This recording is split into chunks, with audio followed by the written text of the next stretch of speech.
ગાંધીનગરમાં વાઇબ્રન્ટ ગુજરાત અંતર્ગત યોજાઈ રહેલ ગ્લોબલ ટ્રેડ શોમાં ટાટા દ્વારા એક બસ મૂકવામાં આવી છે। આ જોઈ રહ્યા છો મારી પાછળ આ બસ છે એ અહીં આકર્ષણનું કેન્દ્ર બનેલી છે। 2 નંબરનો જે હોલ એક્ઝિબિશન હોલ આવેલો છે ત્યાં આ ફ્યુઅલ સેલ બસ છે કે જેની ખાસિયત અને વિશેષતા એ છે કે આ બસની ઉપર એક ટેન્ક છે। એ ટેન્કમાં હાઇડ્રોજન કલેક્ટ થાય છે। એ હાઇડ્રોજન પછી ઇલેક્ટ્રિસિટી જનરેટ કરે છે, જેના આધારે આ બસ છે એનું ઓપરેશન થાય છે।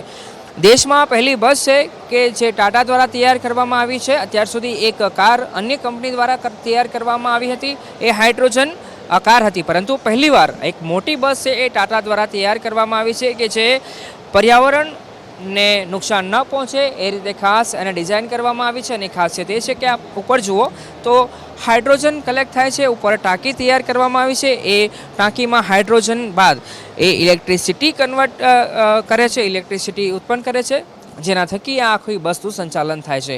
આકર્ષક એની જે ડિઝાઇન છે એ છે। અને એની કેપેસિટીની વાત કરું તો 35 લોકો આ બસમાં મુસાફરી કરી શકે એ પ્રકારની આની ડિઝાઇન છે, એ પ્રકારે આનું સ્ટ્રક્ચર તૈયાર કરવામાં આવ્યું છે। જે અહીં ગ્લોબલ ટ્રેડ શોમાં મુલાકાતીઓ છે એ મુલાકાતીઓ માટે હાલ આકર્ષણનું કેન્દ્ર પણ બનેલું છે। ઠીક BRTSમાં જે સિટિંગ કેપેસિટી હોય છે અને જે ડિઝાઇન હોય છે એ જ પ્રકારની ડિઝાઇન અને જે સ્ટ્રક્ચર છે એ આ બસનું તૈયાર કરવામાં આવ્યું છે। એટલે કે આવનાર દિવસોમાં આ પ્રકારની બસીસ છે એ ટાટા દ્વારા ઉત્પાદિત કરવામાં આવશે કે જે પર્યાવરણને માટે સુરક્ષિત હોય એનું ખાસ ધ્યાન રાખવામાં આવશે। એટલે અહીં જે લોકો આવી રહ્યા છે એ આ બસમાં બેસીને ફોટો પડાવી રહ્યા છે અને આ જે બસ છે એની વિગતો પણ લઈ રહ્યા છે। એટલે કે કુલ મળીને ટાટા દ્વારા બસ તૈયાર કરવામાં આવી છે અને શો એક્ઝિબિશનમાં મૂકવામાં આવી છે।